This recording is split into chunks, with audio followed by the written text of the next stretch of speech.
이분은 노비인데 이제 노를 어떻게 모셨는지. 조던필에 대한 신뢰가 더 두터워졌지. 이제 다음 작품을 도대체 뭘 들고 올 거야. 아니 이번 편은 완전 거장의 바이브였어. 네, 줄거리 읽을까요? 네. 1998년 과거 침팬지 고디가 나오는 시트콤 스튜디오 촬영 영상이 나오고 자극에 흥분한 고디가 출연진들을 참혹하게 살해한 것으로 추측되는 씬으로 영화가 시작됩니다. 제작사 트레일러인데 거기에 대고 인트로 사운드를 삽입해 놓은 게 진짜 오프닝부터 관객들을 쥐락펴락 하는구나. 그리고 헤이우드 헐리우드 홀스팜이었나요? 그 HHH를 소유하고 있는 아버지 헤이우드와 아들 오제이가 목장에 있는데 갑자기 하늘에서 정체모를 금속들이 비처럼 내리고 말을 타고 있던 아버지 헤이우드가 관통상을 당해요. 그래서 오제이는 피철갑이 된 아버지를 병원으로 모셔가지만 아버지는 돌아가십니다. 근데 여기서도 표현하는 방식이 아버지가 쓰러지고 엑스레이 장면으로 그냥 딱 함축해서 맞아. 어떤 기묘한 사건이 벌어졌다. 거의 이건 오프닝이 사실은 2개였던 건데 똑똑하게 배치를 한 거지. 앞에 거를 사운드만 나오고 원숭이 인트로랑 실제 사람 나오기 인트로 그 사이에 한 컷이 더 있잖아. 안에서 밖으로 내다보는 화면이었는데 팔락팔락하는 앞으로 가다 보면은 말 타는 그 남자 컷이 그 사이에 들어가. 궁금증을 진짜 극대화하는데 약간 천재적인 감독인 것 같은. 영화가 감독이 예술이라고 하는 이유가 그 프레임에 어떤 걸 보여주는지에 따라서 이 관객을 이렇게 유도하는 그런 걸 잘한다는 거는 아주 감독으로서 재능이 있다는 그런 방증이겠죠. 그래서 아버지의 부재로 목장 일과 말의 영화 출연 사업을 직접 이끌어가게 된 오제이는 럭키라는 말과 일하러 촬영 현장에 방문합니다. 내향적 성격의 오제이와 달리 외향인 여동생 에메랄드가 소개를 시작합니다. 흑인 남성이 말을 타고 달리는 짧은 영상이 영화의 시초라고 알려졌지만 정작 현재는 그 남성이 누구인지 아무도 모른다며 그 남성은 헤이우드가의 조상이고 HHH가 오래전부터 영화 산업에 발을 들였다는 아주 중요하고 의미심장한 너스레를 떱니다. 그리고 당연히 스태프들 앞에서 말과 촬영할 때 규칙을 알려주지만 그런 걸 제대로 명심할 리가 없죠. 동그란 거울을 눈 가까이에 대게 된 럭키가 흥분해 사람을 다치게 하여 안전상의 문제로 헤이우드 패밀리는 퇴근하게 됩니다. 촬영장에서도 수입을 못 얻게 되자 자신의 친구인 주프가 운영하는 놀이공원에 럭키를 포함한 말 10마리를 팔게 됩니다. 돈 벌면 다시 데리러 오겠다 다짐하며 오제이와 에메랄드는 놀이공원으로 들어섰는데 에메랄드는 우물 카메라로 사진 찍는 아이들을 보게 됩니다. 주프의 사무실로 가서 말 인수에 대한 이야기를 나누게 된 오제이와 에메랄드. 주프는 과거 어린 시절 영화 첫 부분에 등장했던 고디가 왔다 시트콤의 출연자였습니다. 주프의 사무실 안쪽엔 고디가 왔다 시절을 전시한 공간이 있었는데 에메랄드에게 소개하며 그 참상의 유일한 생존자가 본인이라는 것을 드러내게 됩니다. 이 사람은 자기가 겪었던 현상조차 돈벌이나 의미를 좀 퇴색시키는 일을 하고 있지 않나. 아무튼 집으로 돌아온 오제이와 에메랄드는 말을 판매한 착잡한 마음으로 과거 이야기를 나눕니다. 에메랄드가 처음 길들이던 진제킷이라는 말에 대한 이야기와 아버지 헤이우드에 관한 이야기들. 그러던 중 마법관을 탈출한 고스트라는 말을 확인하게 되고 오제이는 고스트를 데리러 밖으로 향합니다. 멀리 주프의 놀이동산이 환하게 밝혀진 모습을 보고 주프의 목소리를 듣게 됩니다. 그러다 불이 꺼지며 하늘에서 커다란 UFO를 목격하게 됩니다. 테마파크가 어렴풋하게 보이고 소리가 펴져 있는 들리는데 대사가 자막으로 나오면 아주 중요한 대사가 나오는데 인생 최고의 경험을 하게 될 건데. 재정난에 시달리던 오제이와 에메랄드는 UFO를 촬영해서 방송에 출연해 돈을 벌 계획을 세우게 됩니다. 그렇게 CCTV를 사러 마트를 방문한 두 남매는 마트 점원 엔젤을 만나게 되는데요.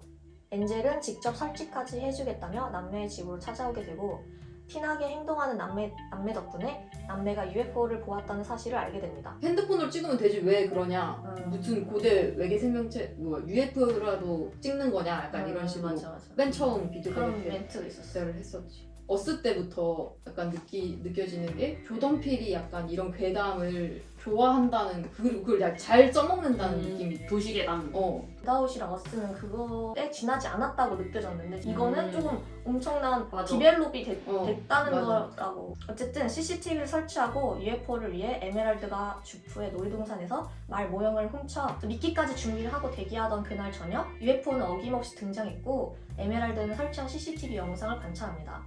1번 CCTV는 사마귀가 붙어 식별이 불가능하고 근데 이 CCTV에 사마귀가 딱 등장하는 이 서프라이즈 장면은 저도 깜짝 놀랐고 나도 우리가 이미 보고 있는 화면 안에서 모르고 있었는데 뭔가 슥 움직이는 순간 언제부터 저기 있었지?라는 약간 그런 소름 돋음이 암튼 등장한 UFO는 오제이 앞에서 말 모형을 빨아들이더니 흥분해서 날뛰던 HHH 목장의 또 다른 말인 클로버까지 빨아들이고 사라집니다. 충격적인 광경을 목격한 남매는 자신이 예상한 것보다 큰일이라는 것을 직감하고 초반 영화 촬영장에서 만났던 촬영감독 홀스트에게 전화를 걸어 일련의 UFO 조사 과정을 카메라에 담아달라고 부탁합니다. 그러나 당연히 거절당하고 상심하던 와중 마음대로 CCTV를 훔쳐봤던 엔젤이 범죄야 범죄. 맞아. 이렇게 능동적이어야 되니까 캐릭터는. 그래서 뭔가를 발견하고 남매를 찾아오는데 그 발견은 바로 산 쪽에 자리한 구름이 미동 없이 그 자리에 있다는 것. 세상 너무 소름. 그리고 과거 고디가 왔다 촬영장으로 화면이 전환됩니다.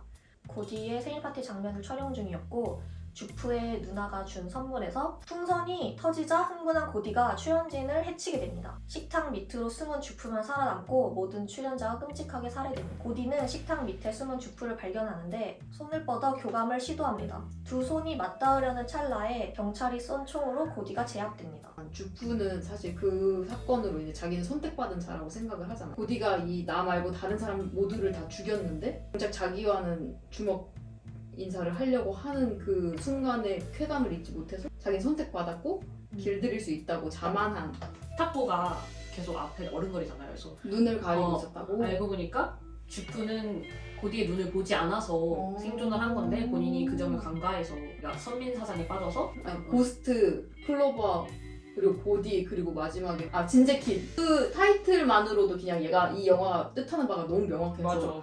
똑똑했어. 너무. 뭔데?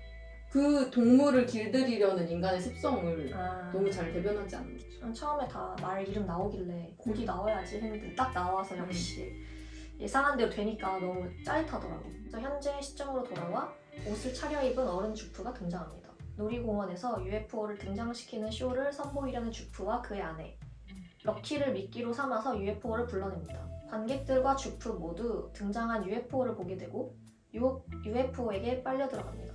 여기서 반전이 나오는데요. 사람들은 생물의 내장 같은 곳으로 빨려 들어가서 이 UFO가 생명체임을 알게 되는 순간입니다. 뭐라고 생각도 못했어. 왜냐면 그때까지 UFO라고 생각을 했고 그치, UFO라고 음. 불렀으니까 또 UFO라 맞아. 생각을 하게 되잖아. 근데 이제 생명체라는 게 바로 이렇게 됐지. 약간 축축하고 이런 내정이 아니라 그냥 천막속 같은 맞아. 천막 비닐, 토막 비닐. 같은 그 내장이었잖아. 소곱창이나 순대 같은 거 이렇게 얇게 피면은 아니야, 그거랑 전혀 아니야? 다른 비닐봉지 같은 어, 거. 아니야 그냥 나는 그때 그 힘줄 같은 게 아니야. 있었잖아. 고양이 비닐 터널 약간 이 정도. 풍선 같은 그런 거. 아니, 우리가 안쪽에서 투명하게 컷을 봤을 때도 펄럭펄럭 아, 이런 맞아, 질감. 맞아. 그냥 내장 형식으로는 만들어졌지만 소재는 이런 소재여서 이게 생물은 생물인데 이제 이 세상에 없는 생물. 비현실적인 그치. 지구 것이 아니다. 그런 연출인 것 같아. 오제이는 주푼의 놀이동산으로 가는데요. UFO가 쓸고 간 놀이공원은 텅텅 비고 스산합니다. 럭키가 갇혀있는 것을 보게 된 오제이는 럭키에게 다가가는데 UFO가 습격합니다. UFO가 생물이라는 것을 깨달은 오제이는 럭키를 데리고 집으로 향합니다. 엔젤과 에메랄드가 있던 집 위로 UFO가 등장하고 먹었던 것들 중 소화 못한 것들을 뱉어내면서 와 피를 흘리는 끔찍한 장면을 연출합니다. 금속체들이 막 맞아, 떨어지는데 아버지가 사망했을 때 아, 잘 복선이 만들었다. 있고 이제 이걸 해수를 해결을 잘했다. 그냥 다음날 아침에 나갔는데 우리가 던졌던 말도 여기 지면에 꽂혀있네? 약간 이런 느낌이 아니라 말 모형이 팍 어. 박히는 거. 충격이 좀 더 배가 되는 느낌. 촬영 감독 홀스트에게 연락이 옵니다. 그래서 집을 사수하러 그리고 위대한 장면을 담기 위해 오제이, 에메랄드, 엔젤, 홀스트가 의기투합하고 이제 오제이를 필두로 그 녀석을 찍기 위한 작전을 세우게 됩니다. 이후로는 UFO가 예전에 에메랄드에게 길들여지지 못했던 말의 이름인 진제킷으로 불리게 됩니다. 그 흑인 남매 둘이 등장하고 그리고 백인 남자 두 명이 등장을 하잖아. 응. 얘네 네 명은 다 각자 일단 그 진제킷을 찍으러 모였는데 응. 각자 사유가 다 다른 거지. 이 백인 남자 하나는 오로지 자기의 커리어, 자기의 정점을 위해서 그치. 왔고 하나는 인류를 위해서 이런 식으로 대답을 했어. 그래서 그치. 언제든 어. 포기할 만한 애였어. 남매는 여기를 지켜야 되고 말을 지켜야 되고 자기들이 살아야 되니까 얘를 무조건 찍어야 되는 입장. 조동필 자체가 자신이 정체성이 흑인이다 보니까 흑인 인권에 대한 내용을 많이 다뤘는데 설정 자체도 약간 흑인들에게는 1차 적으로 필수적이고 뭔가 이런 투쟁 같은 것들이 뭐 백인들에게는 옵션? 약간 그치 그렇게 필사적이지는 않다 뭐 그래서요. 간절하지 않는 거지 음. UFO가 생물이라는 것과 위를 쳐다보지 않으면 살 수 있다는 점 그리고 학습 능력이 있어서 말 모형같이 알록달록한 것을 피한다는 것을 배운 OJ 무리가 형형색색의 호객풍선을 집 주변에 깔고 알록달록한 옷을 입은 OJ가 진 재킷을 유인하면 숨어있던 촬영감독 콜스트와 촬영보조 엔젤이 촬영한다는 계획입니다. 또 럭키를 타고 달리는 OJ도 진짜 멋있는 게 그 영화 시초였던 조상 헤이우드를 떠올리게 하잖아요. 결국 OJ가 잘 유인해서 홀스트가 진 재킷을 촬영을 잘 하는데 너무 흥분한 나머지 눈을 봐버렸어. 이렇게 촬영을 하잖아요. 그래서 잡아먹히고 맙니다. 죽을 각오를 하고 그 안을 찍으러 간 거지. 푸스트라는 사람이 처음에는 괜찮은 사람처럼 묘사를 했는데 그 순간에서는 모두를 위험하게 하는 선택이었단 말이야. 비슷한데 난 그 행동을 그렇게 나쁘게 보진 않았어. 왜냐면 진재킷이 먹은 것 중에 소화 못하는 걸 뱉어내잖아.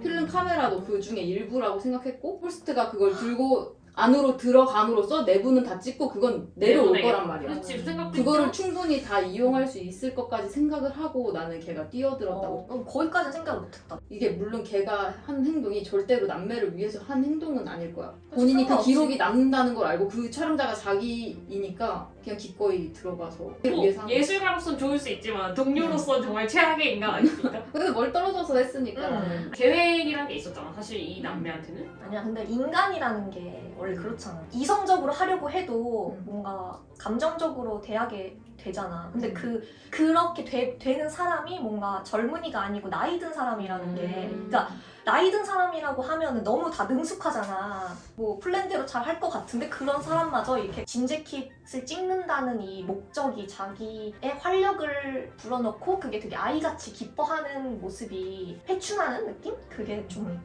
감동이었어. 필름을 쓰니까 더 뭉클한 것도 있는 것 같아요. 디지털 장비가 진재킷이 나타나면 사용이 불가한다는 점에서 외계인에서도 약간 그 외계인이랑 감이 갖다 대도 되나? 아니 근데 그 생각이. 현실에서는 뭐 총으로도 못 잡는 애들을 도술로 때려잡는다는 그치, 그치. 느낌이 맞아. 그래서 그 기술로만은 설명할 수 없는 어떤 그치. 오래된 것의 가치를 오. 얘기하는 건데 맞아. 옛 것에 대한 존중 이런 게 느껴지는데 맞아. 서부극이라고 하면 조금 예스러운 올드한 느낌이 들잖아? 근데 거기에 그 괴생명체가 나타나고 외계인은 약간 유머로만 좀 소화 그런 의도가 없었던 것 같아 애초에. 과거 사람들이 대항할 수 있는 수단이 뭐가 있을까? 야 도수를 부리자. 약간 내가 느끼는 그 이후로 진 재킷은 이제 형태 변형을 해서 해파리 모양이 되는데요. 저는 근데 진짜 그런 형태 변형이 일어날 거라고 생각도 나도. 못했어요. 이 카우보이 모자의 형태일 것이다. 아 서부극이니까? 여기가 홀이고 이렇게 생겼잖아. 아니 근데 옆모습 나왔잖아요. 그냥 이렇게 비행접시처럼 생긴 이렇게 지나가는 모습. 저걸 동물이라고 막 부르는 사람들을 약간 공감을 못할 수도 있겠다는 생각이 사실 들었어 나는. 저 형태를 자꾸 난 끝까지 그 해파리로 변하기 전까지는 UFO인데 씨발 UFO인데 자꾸 이 생각이 머릿속에 지워지지 약간 않아. 저게 생물이라는 생각이 안 UFO 는 들었어. 내장이 나와도? 근데 왜냐면 그게 질감이 진짜 아, 생물의 질감이 아니라 노비라는 게 음. 뭐 영어로 줄이면은 지구의 것이 아닌? 지구의 것이 아니니까 생물 같지가 않다는 질감도 사실 지구인적인 관점이잖아. 맞아. 우리가 모르니까 미지의 것이지. 천사의 좀 해파리의 모습에 가깝다고 해야 되나? 그런 해석을 본 적이 있어서. 에반게리온 사도의 오마주라는 우리가 접하지 못했던 미지의 생물을 창조해낼 때 자연이나 이런 데서 모티브를 많이 얻어. 해파리 형태라는 것도 사실 자연에 존재하지만 익숙지 않지. 약간 익숙지 않으니까 그게 우리가 미래적이라고 생각하는 건축물 같은 것도 DDP나 조약돌 모양 복선이 또 이제 뭔가 미래적인 이미지를 많이 주는데 맞아. 진재킷이 그런 형태였고 저는 그 디자인이 세련됐다고 생각을 했어요. 외계인 일부에 나왔던 비행선들은 좀 직각으로 생겨가지고 끊임없이 가요. 그런데 OJ가 아닌 에메랄드로 타깃을 변경한 진재킷은 에메랄드를 따라 놀이공원 쪽으로 향합니다. 도착한 에메랄드는 기지를 발휘해서 전에 보았던 우물 사진기로 진재킷을 촬영하려는 묘안을 떠올리고 절절하게 우물의 레버를 돌립니다. 에메랄드가 찍은 사진은 잘 나왔고 마지막에 말을 타고 능람하게 선 OJ를 보는 것으로 끝납니다. 메시지는 뭐라고 생각해? 지금이야 동물들을 자연스럽게 지배하고 사는데 진짜 이 거대한 짐승을 길들이기 위해서 그냥 몸을 던져야 하는 약간 진짜 원시적인 상황을 본 것 같은 느낌? 진재킷이 없었다면 상상하지 못했을 음. 방식이긴 하지. 고등 생물이고 피라미드 최상위에 있으니까 확실히 말할 수 있는 건 인간들이 침팬지나 말이나 뭔가 동물들에게 행하는 행위들을 그런 역지사지를 행해서까지는 완전히 공감하고 단순히 동물을 그냥 베이직한 응, 생각인 것 같고 1차원적인 그걸 넘어서 뭔가 좀 더 있지 않을까? 아니야 나는 약간 메시지가 단순하고 일상적일수록 뭔가 표현할 수 있는 범위가 넓어진다고 생각을 해서 메시지 자체는 좀 가볍지 않나? 근데 동물 것만 얘기하면은 영화가 너무 그 많은 단서들은 다 뭐가 되네. 고디로 인해서 주목받지만 고디는 불행하고 고디의 불행조차 주프가 돈벌이를 수단으로 삼고 인맥상통한 게 헤이우드가 조상들이 최초의 영화에 등장을 한 주인공급인데 그 사람은 잊혀져 있고 그러나 영화계는 흥행하고 이런. 홀스트를 섭외할 때 남매들이 하는 대화가 있는데 조금만 늦어지면 다른 사람들이 뺏어갈 거다. 부와 명예는 그들에게 돌아갈 거다라고 이 말을 하는데 그게 주제가 직접적으로 나온 거 대사라고 생각을 했어. 그 헤이우드가 사업과 뭔가 헐리우드와의 상관관계를 보여주는 스토리가 있었으면 뭔가 자본주의적으로도 팽창이 될 수 있을 것 같아 내 생각엔. 근데 뭔가 이거는 동물에 대한 이야기로만 진행돼서 근데 그 동물권도 사실 마찬가지인 게 그 동물을 그렇게 비참하게 만드는 건 사실 돈 때문에 그러는 거니까 어떻게 확장하려면 충분히 할 수 있지 않나. 시퀀스마다 말들의 이름을 넣잖아. 소외되는 동물, 소외되는 자들 기억해라라는 게 제일 확실한 헤이우드가 있었나? 제목에? 없었지만 그 계속 얘기하잖아. 그 제목이 아무도- 있었어야지. 아무도 일리가 있긴 한데 근데 비유가 자체가 이제 사람이 동물에게 했다. 이게 뭔가 백인이나 좀 권력자가 흑인이나 소외계층에게 했다. 이 이게 비유가 불편해 좀. 조금 불편하긴 한. 근데 나는 뭐라고 해야 되지? 소외계층에 대해서 계속 말하던 사람이었으니까 감독이었으니까. 감독이. 좀 더 내가 아직도 너무 부족해서 얘를 다 이해를 못하는구나 이 생각이 조던 자꾸 감독을? 들어가지고 아니지. 아니야. 너가 본 게 다 주관적인 거라서 주관적인 경험이랑 이렇게 스며들면서 해석이 되는 거긴 그럼 해. 저는 사회주의자입니까? 아니 그게 아니라 최근에 어떤 이슈를 보고 그런 마음이 들었다가 딱히 안 느꼈어요. 나는 뭐 항상 느끼는데 저는- 그 자본주의에서의 운이라는 요소가 많이 맞아. 작용한다는 건 뭐 다들 알고 있는 거라서 숨기는 거 좋아하는 양반이라 진짜 그냥 해석의 차이가 엄청 한 줄평 스펙터클과 영화인으로서의 자부심이 커진 영화 조던 필이 거장으로 거듭난 작품 하던 거 잘했다. 조던 필의 잘 만든 로데오 너무 있는 척한 거야 황소에 위해서 버티는 게임이잖아. 잘 버텼다는 거예요? 판결을 해볼까요? 살릴지 죽일지 영화랑 감독 동시에 해도 될 것 같은데. 원래 동시에 하는데 전편은 좀 불쌍해서 봐도 하나 둘셋 당연히 살려야지. 다음 짝이 궁금한. 빨리 찍어라.